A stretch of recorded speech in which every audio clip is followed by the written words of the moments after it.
राम। ग्रह क्या त्याग क्या घर बन है, फेर पार नहीं कोई। कैसु राम साची लिव लागी, ताई मुगत नर होई। मोक्ष यानी बंधन से मुक्त होना। बंधन क्या है?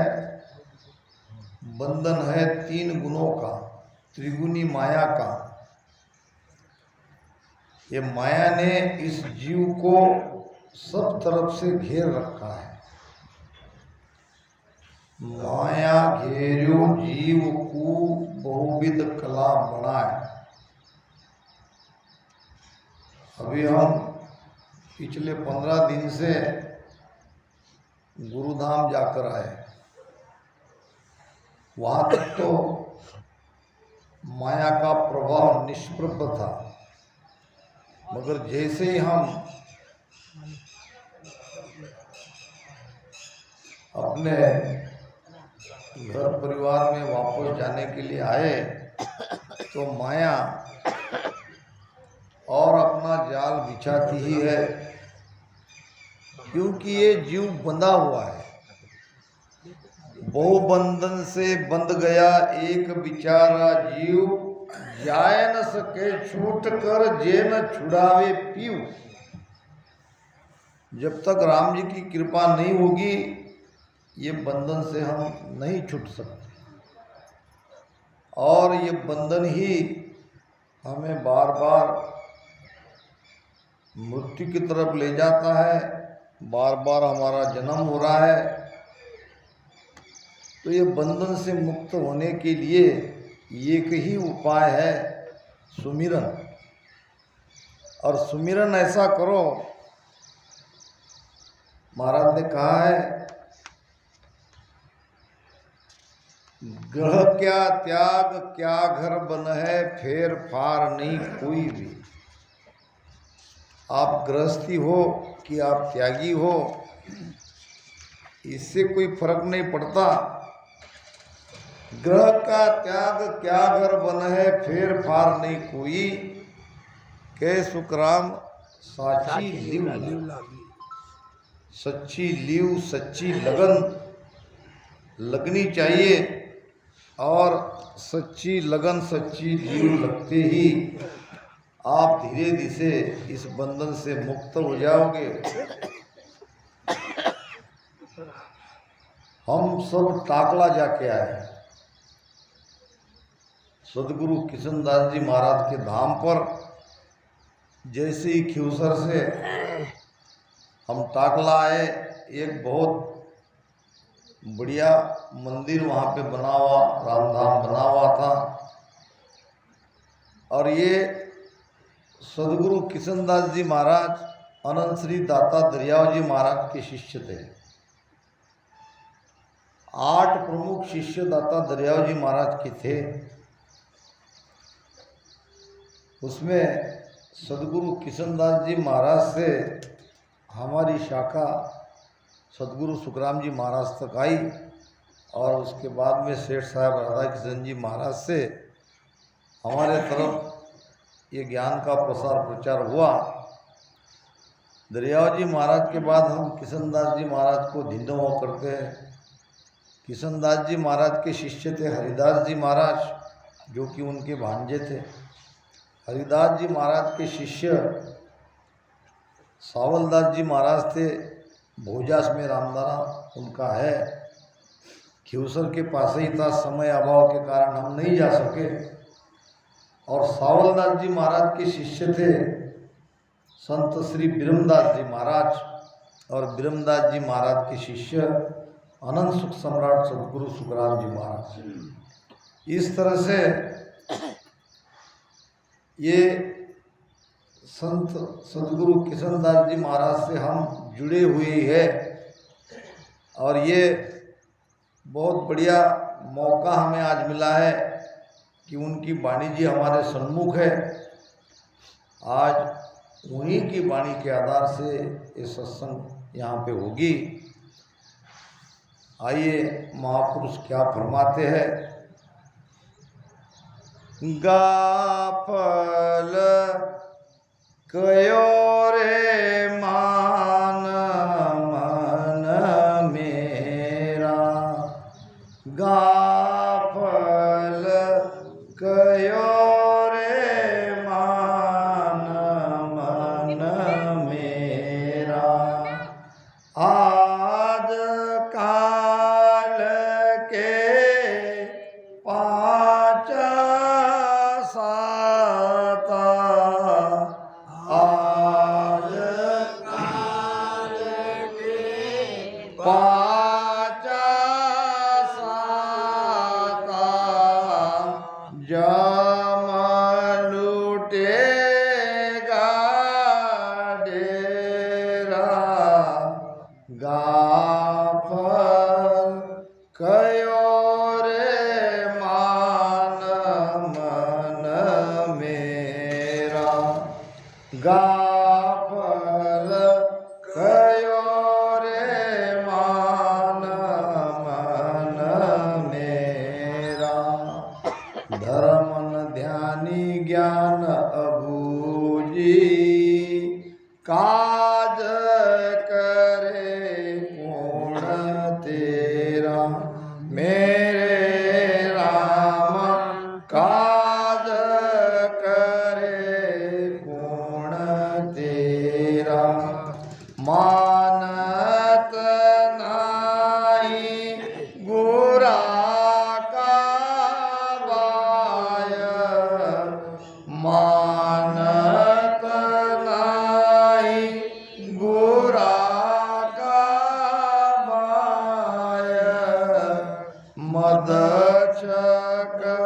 फिरत मकेरा, गाफल कयो रे मान मन मेरा, गाफल कयो रे मान मन मेरा, मात पिता सुत भाई बंधु, या में नहीं कोई तेरा, मेरे राम या में नहीं कोई तेरा, जामत मरत आत और जाता,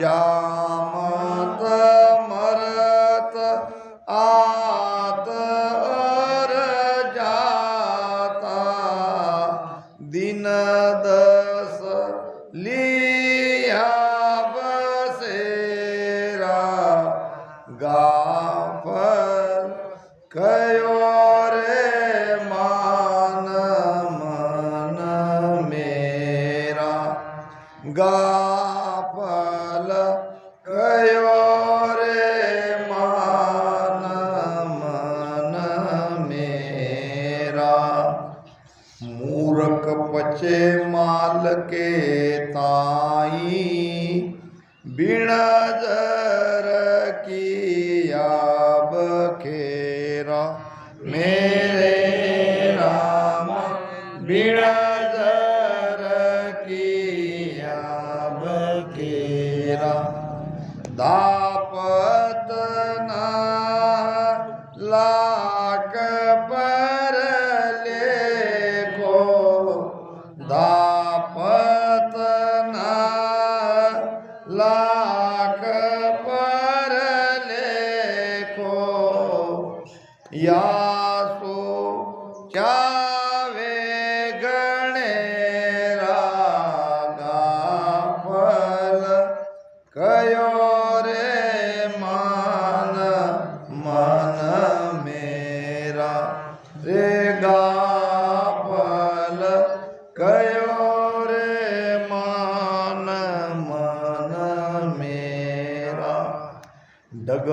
शीस पाव कर धूजे आख्या भया अंधेरा मेरे राम आख्या भया अंधेरा जनकी सन दास निज नाव बिहुणा जनकी सन दास निज नाव बिहुणा द्रग जनम नर तेरा गाफल कयो रे मान मन मेरा रे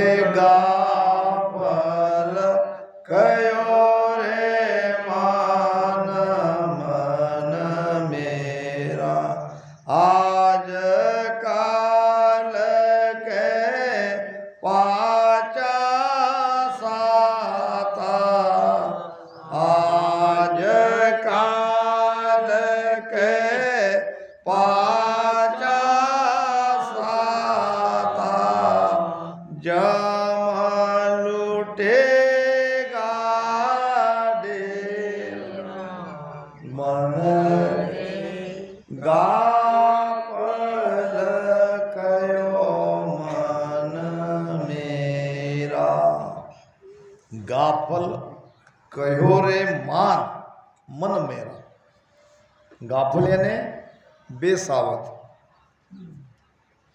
कहते हैं कि स्वामी रामदास जी महाराज की उनकी मर्जी के बगैर शादी होने वाली थी शादी के लिए क्या है और वरमाला पहनाने के समय हम कहते हैं ना शुभ मंगल सावधान सावधान कहते ही वो वहाँ से भाग गए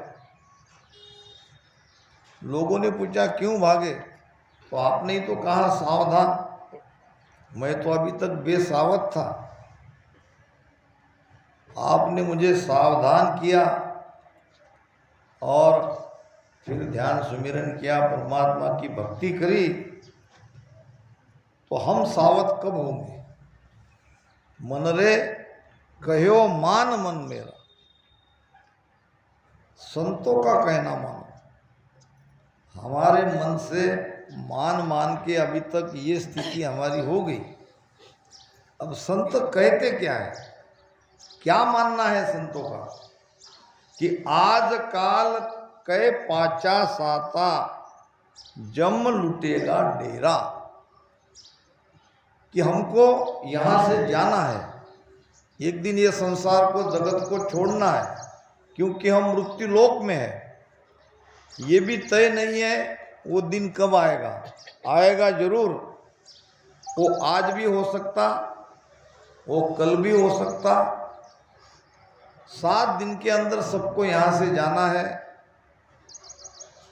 कोई न कोई समय कोई न कोई दिन कोई न कोई पल हमारा निश्चित आने वाला है महाराज ने कहा भी है आज काल दिन आज मेरे सबका चलना होय आज काल दिन पाँच मेरे सबका चलना हो बांधो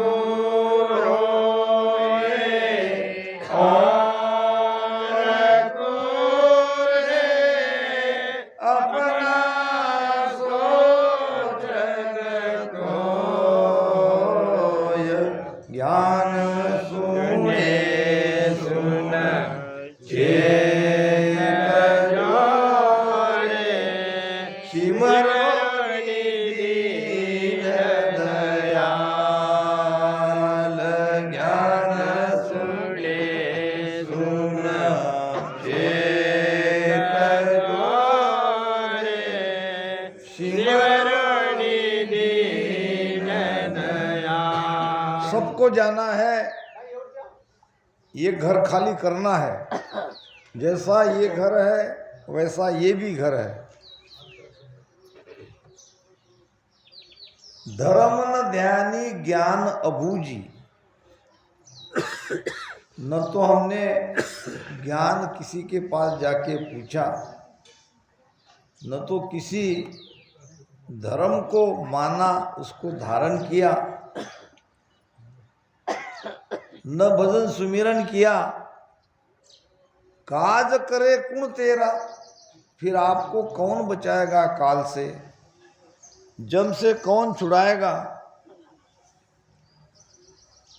मानत नाही गुरा का बायक, बायक नाम वचन, संतों के वचन को मानते नहीं।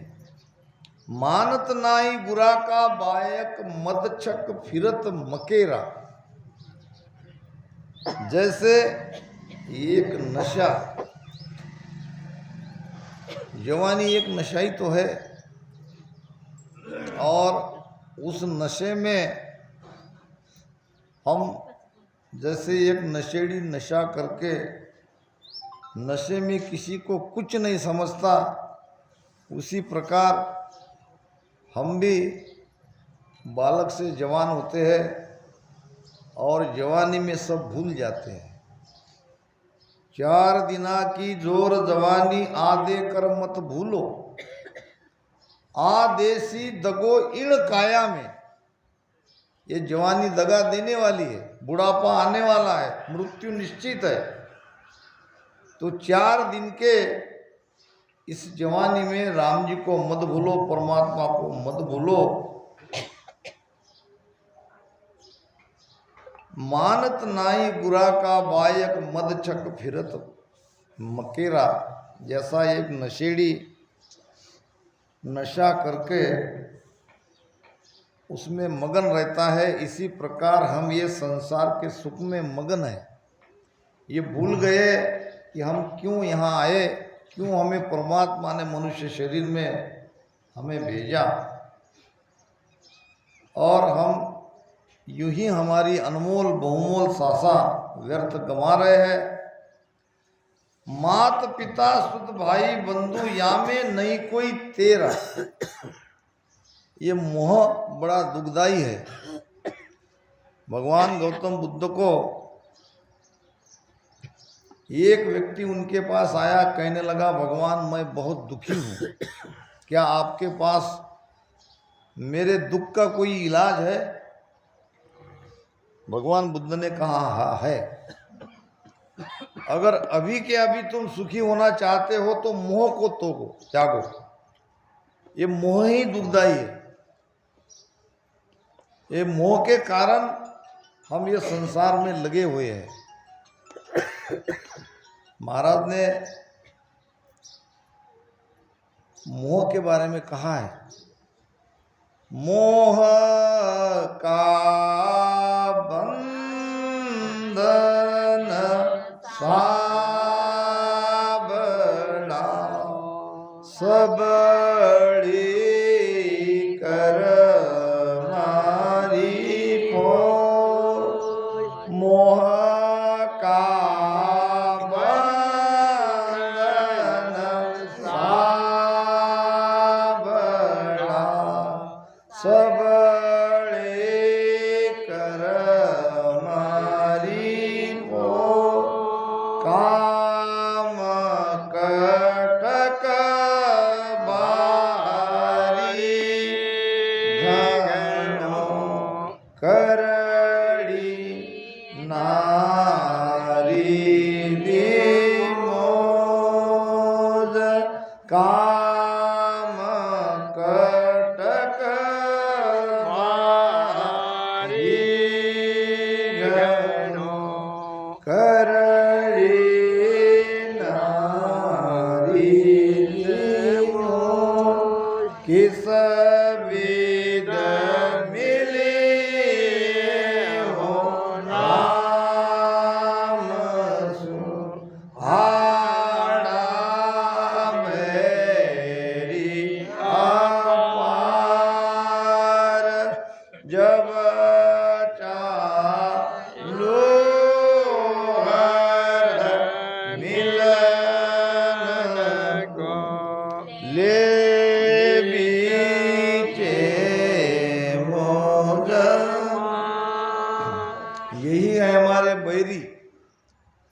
हमको परमात्मा के तरफ नहीं जाने दे रहे। काम तजे तो क्रोध न जाए, काम को छोड़ते हैं तो क्रोध नहीं जाता। क्रोध तजे तो लोभा, क्रोध को छोड़ते हैं तो लोभ आड़ा आ जाता है। लोभ तजे तो अहंकार न जाए।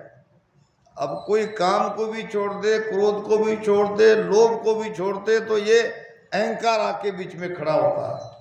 अहंकार यानी अहम, मैं जो कुछ कर रहा हूं मैं कर रहा हूं, मेरे कारण ये घर चल रहा है, मैं हूं तो सब है, अगर मैं नहीं रहूंगा तो कुछ नहीं रहेगा। ये जो मैं है, यही है अहंकार। लोभ तजे तो अहंकार न जाई, मान बढ़ाई शोभा। ये मान बढ़ाई शोभा, कोई काम में फंसता है तो कोई क्रोध में, तो कोई लोभ में, तो कोई मोह में, तो कोई अहंकार में, तो अरे मान बढ़ाई शोभा। ये तो चाहिए ही चाहिए सबको। कबीर साहब ने कहा है कंचन तजना सहल है। वाह। कंचन नाम सोना, धन पैसा, इसको छोड़ सकते हैं और छोड़ देते हैं। कंचन तजना सहल है, सहल प्रिया का नेह।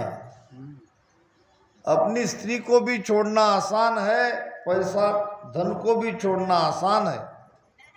मान बढ़ाई ईर्ष्या, दुर्लभ तजना ये।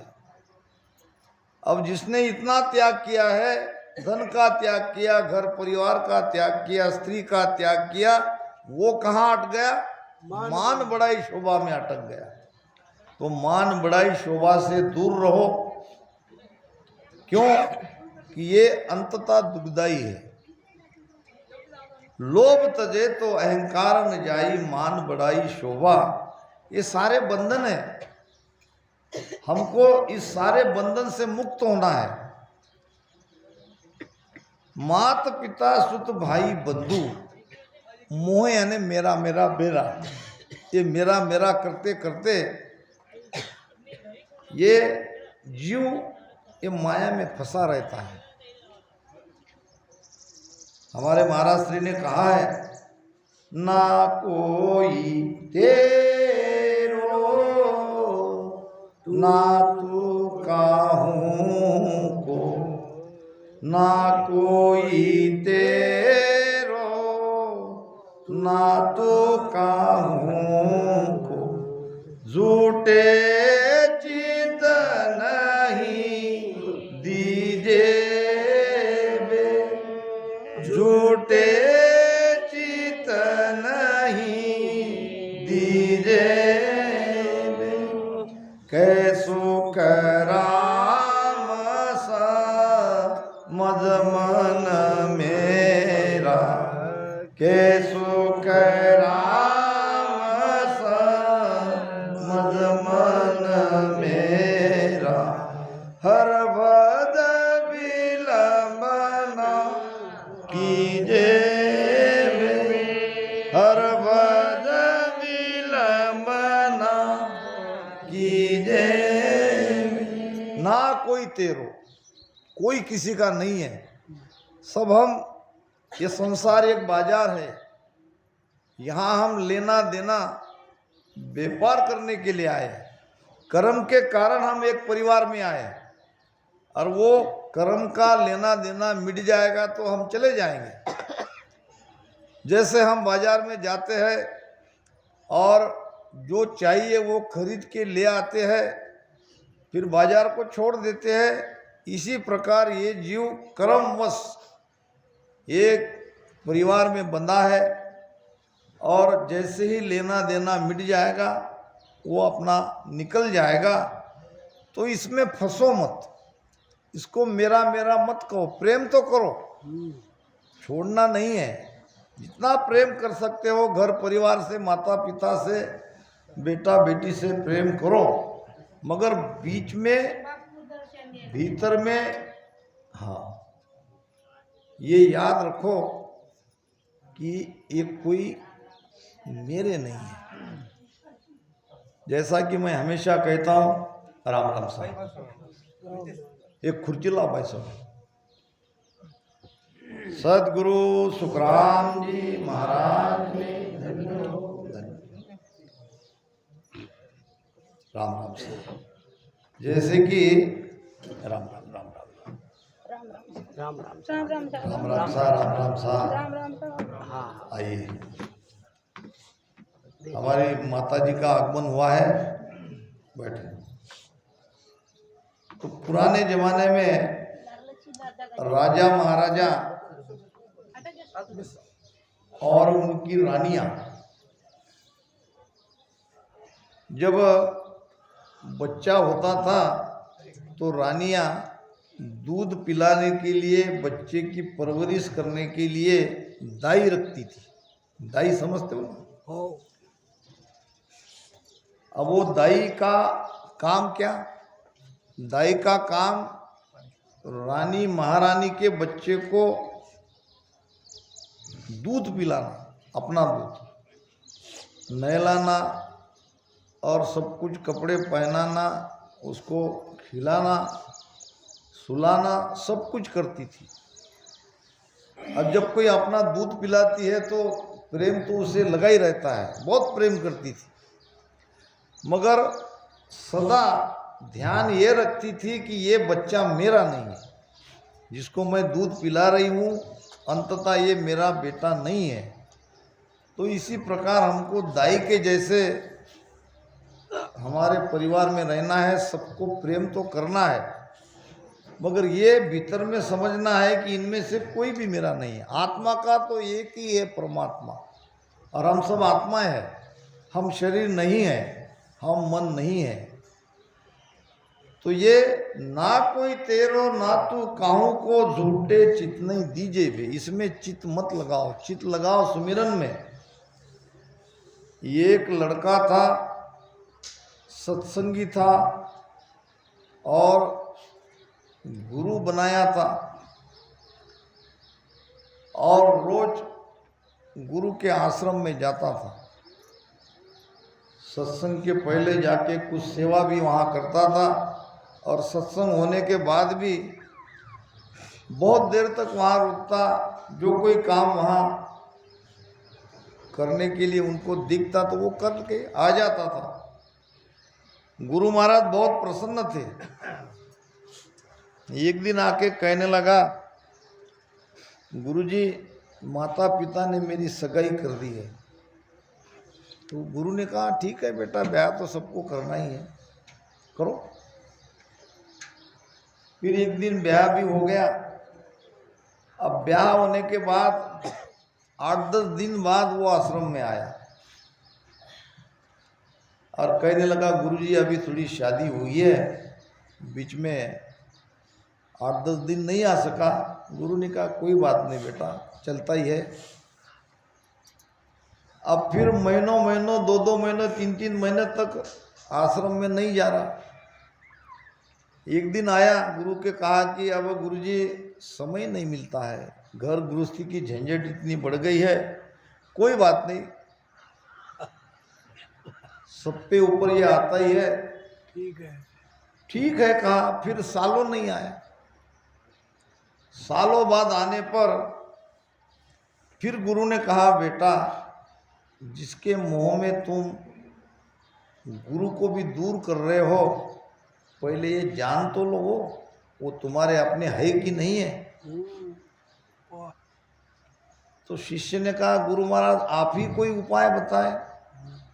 तो मैं तुम्हें उपाय बताता हूँ, अगर ये उपाय सटीक आपको लगे या आपको ऐसा लगे कि ये सब मेरे है, तो मुझे हमेशा के लिए छोड़ देना, मैं नहीं कहूँगा मेरे पास आओ।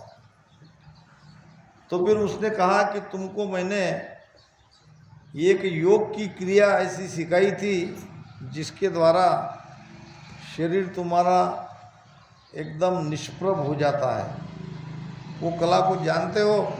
तो लड़के ने कहा, हाँ महाराज। तो ठीक है, कल ये प्रयोग करना और देखना क्या होता है, क्योंकि उसमें तो बाहर क्या हो रहा है सब सुना ही जाता है, मगर नाड़ियाँ लगभग बंद सी हो जाती है। और फिर मैं आऊँगा, इशारा करूँगा, तब उठ जाना। अब चेले ने वैसा ही किया।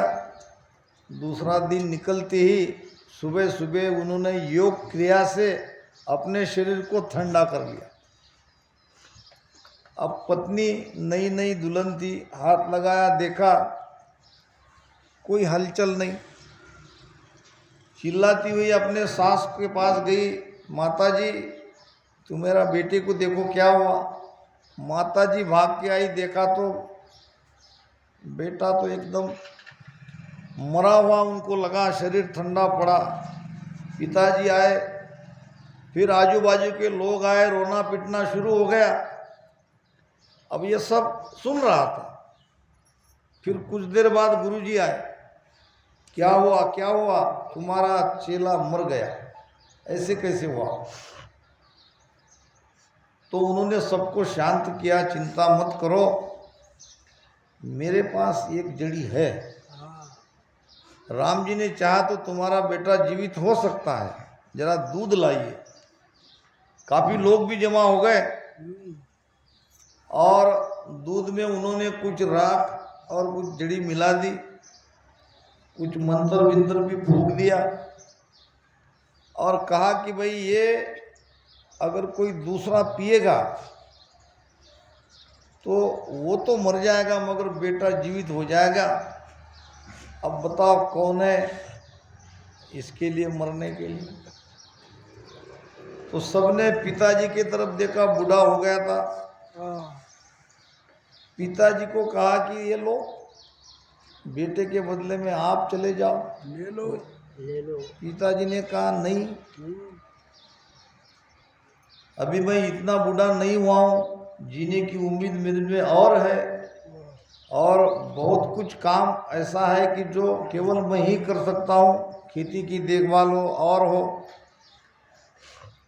तो फिर माता की तरफ इशारा किया। माता ने कहा कि मैं तो मेरे बेटे के लिए जरूर मर जाती, अगर मेरे मरने से मेरा बेटा जीवित होता तो इससे भला क्या, मगर ये मेरे पति है, उनकी सेवा कौन करेगा।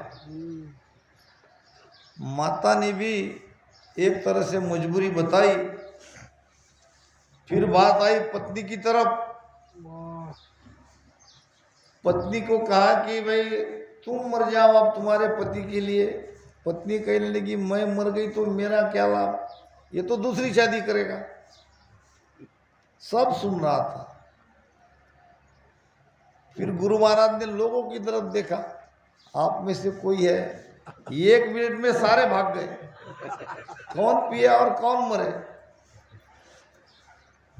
फिर अब कोई तैयार नहीं। फिर गुरु महाराज ने कहा मैं ही पी लेता हूँ। तो सब आके कहने लगे गुरु महाराज कृपा करो, आप पी लो, हम आपकी बरसी मनाएंगे, आपकी मंदिर बनाएंगे, संगत करेंगे, आप मर जाओ, हमारे बेटे को जीवित करो। तो फिर गुरु महाराज ने अपने चेले को इशारा किया, चेला उठकर खड़ा हो गया। कहने का मतलब हकीकत यही है, वास्तविकता यही है। तो इनमें राम जी को भूलो मत, यही